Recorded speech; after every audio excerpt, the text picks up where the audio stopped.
the outsider, the neutral perspective on the 49ers schedule. And this is it. And again, if you're listening to this podcast, we're showing the schedule right now on YouTube, but I recommend just you pull it up and look at it. But yeah, this is the 2022 49ers schedule, and you can see all the games we're going to, every single road game we will be at 49ersrushroadtrip.com. All right, buddy. Break us down, Brian. So trap games. I actually like the Dolphins at home in Week 13.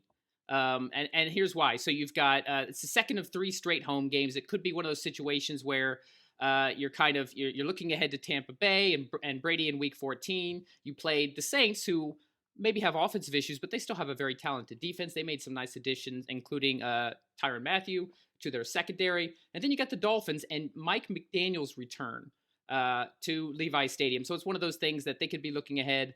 I will say this, of the four division teams, the 49ers, according to Vegas, have the easiest schedule. They're actually only 20th hardest schedule. So that's one of the advantages of, yeah. I mean, it's all about finishing third in the division, I think, but where the Seahawks finishing fourth, some of the teams that also finished fourth made some nice additions to bolster that. But let's look at their schedule as a whole. So you've got, bring the Niners schedule back up. You talk about cupcakes. I'm not saying no team in the NFL is a walkover, but getting the Bears to start your season, especially compared to some of these others we saw with the Seahawks playing the Broncos and the Rams playing the Bills. The 49ers get the Bears, followed by a home game against the Seahawks.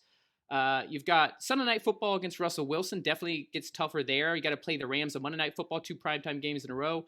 But then you've got the Panthers and the Falcons. It's almost like some of their easier games are grouped together. Yeah, they are. So much about the NFL is about momentum. So much about momentum is about player mentality. So if you knock off 2 wins to start the season against the Seahawks and the Bears, you split one of those games against Denver and LA, and then you knock off 2 wins against 2 of the worst rosters in the NFL with the Panthers and the Falcons, suddenly you're feeling good going into KC and LA. Let's say you split one of those, then you've got your bye week. So I just feel like on top of the schedule being a little bit easier, it also seems to set up well with the placement of the teams. So for you Niners fans out there, and I'm not saying this to pander, the schedule gods, how harsh they were to some of these other teams, they've actually been fairly generous with San Francisco.